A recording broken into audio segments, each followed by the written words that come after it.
We also felt that there is a need to do an extended surveillance into the Boeing 787 series.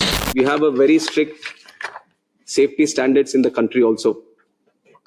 And many, including the ICAO, many international organizations have also time and again established that.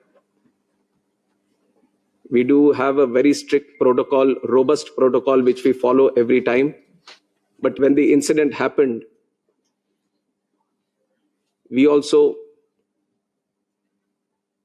felt that there is a need to do an extended surveillance into the Boeing 787 series. So from the DGCA, we have also given an order to do the extended surveillance for the 787 planes. There are 34 in our Indian aircraft fleet today. I believe that 8 have already been inspected, and then with immediate urgency, all of them are going to be done.